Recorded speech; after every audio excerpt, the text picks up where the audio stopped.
See, nah. What we just cannot continue to do is lie. Funny timing, spoke on another rather interesting career bout 3 weeks ago, I think, at this point. And the off-season boredom continues, as folks are trying to lie on another great player I grew up with. Now let's do some of this right now at the beginning. I ain't saying that Odell was the best or greatest I've ever seen or nothing, but seeing niggas say he was nothing more than a catch, ooh, wee boy.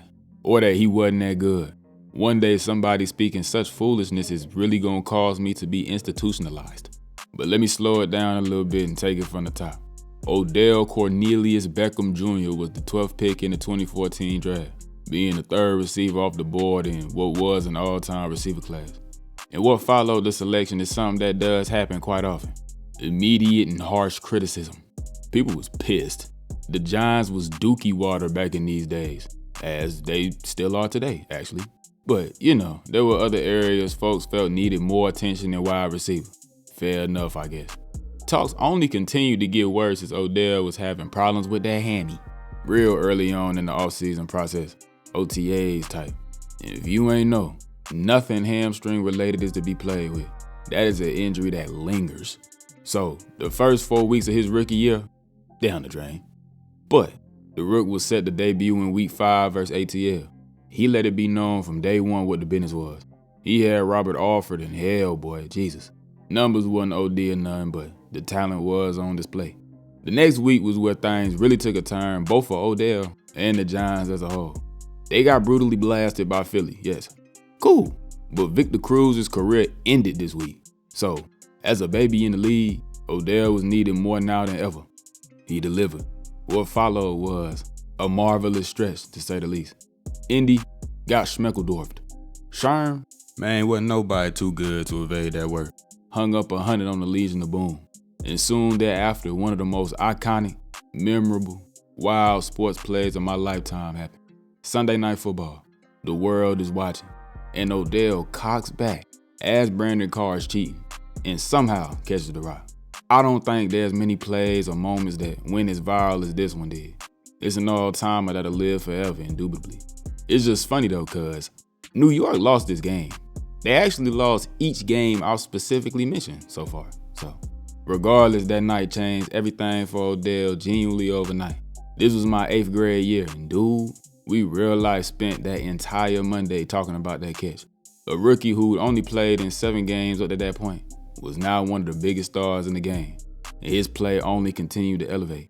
He was dogging defenses week in, week out, finishing his rookie campaign with 91 catches for just over 1,300 yards and 12 tuds. An easy Pro Bowl selection with Offensive Rookie of the Year to boot. I feel like it's so important to hammer home the fact that this is what a rookie did in 12 games. 1,300 yards, 12 games. His standing in that year's receiving yard race is real crazy when you look at one specific stat. No training camp, played the entire year with whole tears in his hammy, which this really did signal a lot of what was to come. We'll come back to that though. 1 year in the league and Odell was teetering on that line between football player and straight up celebrity. You know how I go when a fresh young name pop out in the game. Everybody be trying to hop on the wave. It was important though that he followed up with an impressive and hopefully even better sophomore campaign. Facts. Yeah, Sir Cornelius firmly established himself as not only a premier receiver, but just one of the premier players of the league. But there were signs that the man was low-key demented. It was calm at first, all things considered. Bills players let it be known that he was a little dirty. Okay, but week 15, he actually lost it. Man, this was during one of the greatest years of my life. Carolina was incredible and featured the best corner in the game from that season. The best thing about Josh Norman was that he was a prick. He was gonna let you know verbally what the business was. And after Odell blew the chance to set the tone very early, Josh let him hear it and continued to rough him up a little bit. Little did he know that the CTE was already busting, and this young man was insane. The way he acted that day was nuts. I'm actually positive that this game was a huge, if not just the reason, the league ended up implementing the 2 personal foul get you sent home rule. He did still make his presence felt in this game as Carolina almost historically collapsed. Got suspended for a game after, who cares? It was really another crazy year for the youngin'. his popularity keep rising, and the blessings continue to pour in, because Grandpa Tom Coughlin got fired. The unfortunate part about it though, was that terrorist of the sport, Ben McAdoo, got the job. I don't know if Jesus just wasn't rocking with dude or what, but due to foolish activities from Carolina, Josh Norman ended up in the NFC East and led to, at least in my mind, is the second most memorable just moment of Odell's career. Week 3 and he tweaking. Eli bin Laden was throwing ducks. Giants were losing and bro was pissed. He whacked the kicking net and it whacked him back and started this whole saga with it. Nigga proposed to it and man, whatever. 2016 was another splendid showing. To this day, I often go back and watch that Baltimore game because it just perfectly encapsulates all of what made the man so special. 8 catches for 222 yards and 2 scores. He had it all, man. Played the full 16 and gave 101 catches for 1,367 yards with 10 tutties.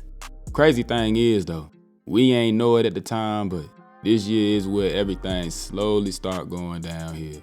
And what we about to get into right now really pisses me off. The Giants made the offs this season. Nice. And the week before they match up with the Packers, Odell and a couple of his receiving brethren take a little boat trip to the Yams. Youngins just living life. Dog, the New York Football Giants went to Lambeau and got, man, like, niggas was awful. Odell had a horror performance. Sterling Shepard too. And it started this whole narrative of, shouldn't have been out there on that boat. Should have been practicing. And bro, it only be like that when you go out there and have a stinker. Cause it was the week before. Them being out there is not the reason they was so cheeks. Feel me, players and teams do that go out and get lit stuff all the time. Whatever, bro, they got Schmeckeldorfed. Odell was back at it too, putting a hole in the Packer locker room, which continued the conversation that he was a mental health patient through the entire offseason. Cornelius had a little ankle injury going, so he missed week 1, but was looking solid through the first quarter of that season. Aside from the team being 0-4, things was looking up for Odell, at least. Until, again, I don't know what New York did to make the Lord so mad, but the Giants felt the wrath of God on a random October afternoon. Sterling Shepard, ankle, sprained. Uncle Brandon Marshall, ankle, gone. Dwayne Harris, foot, broke. And then Odell got his ankle genuinely eviscerated. From the knee down, his left leg was basically gone. Yep, his season was over. That entire year from his platoon was a dub, honestly. Team went 3-13. At least Ben McAdoo got the boot though. And the organization wasn't really tripping. Feel me? Even though Odell did leave the 2016 season with 1 leg, he's still Odell Beckham Jr., so they cut that check. 5 years for 95 M's, making him, at the time, the highest paid receiver the league had ever seen. Sweet. And they do-do-ness earned them the 2nd pick in the draft, and they went ahead and took one of the best running back prospects I have ever seen in my life. Once again, some people weren't fans. Oh well. New York now had an overly talented running back receiver duo. Team was still poop, but Saquon was Saquon. And even though Odell missed 4 games, he still managed a cool season. This younger duo went on to torment the league for many, many years to come. Is what I like to say. They sent that nigga to Cleveland though. Shout out Dave Gettleman. I will once again mention that you still low-key considered a war criminal in my city. Like I say, to Cleveland. I don't want to fully say that like it's a slur or something because they were on the up, which also ain't saying nothing because they were coming off a 0-16 season. But regardless, the Browns sent a haul for a premier receiver in the game to pair with Baker Mayfield, who was looking like he might be something, as well as his brother and former college teammate Jarvis Landry and a baby Nick Chubb. They went on to have a worse season in 2019 than they did the year prior. This whole Cleveland thing was just nasty. 2019, as just mentioned, wasn't really hitting on nothing, resulting in Freddie Kitchens becoming unemployed, setting Cleveland up to hire their 41st different coach in like 10 seasons. In 2020, officially, ended Odell Beckham as we knew him. Week 7 in Cincy, Baker throw a pickaroo when it's not funny. It's not. It's just like, what are the chances? Odell tear his ACL trying to make the tackle. Same leg as that yucky ankle injury, mind you. My dog was doomed. The fact of the matter was that he was not the same no more. His body at 28, 29 years old couldn't sustain what it used to. 2 big lower body injuries like he gone through nuked his top end speed and burst. And being a sub 6 foot, only decently sized receiver who played on the outside, losing them all important attributes absolutely revoked him of his top 5 status. Which it had been that for real, but it really ended his place as being the team's #1 receiver. This was hard for everybody to accept. Odell and the Browns couldn't see eye to eye no more. And this nigga's dad was the one who did irreparable damage to the relationship. Unc dropped an 11-minute dissertation dissing Baker Mayfield. The greatest was even trying to come to Odell's defense. Cleveland was over, no Summer Walker, but couldn't find nowhere to trade him, so. Do you know how bad it's gotta be for a team to cut you in the middle of the season? Good Lord.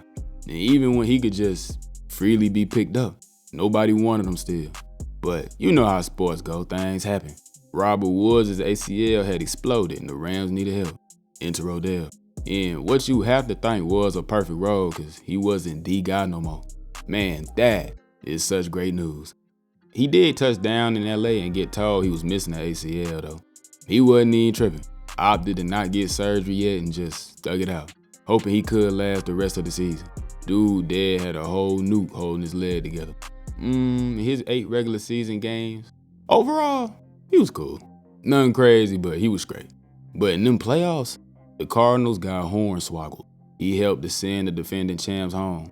And in the NFC Championship, he went as vintage Odell as possible at this point in his career, with 9 catches and 113 yards to go to the Super Bowl. This was beautiful.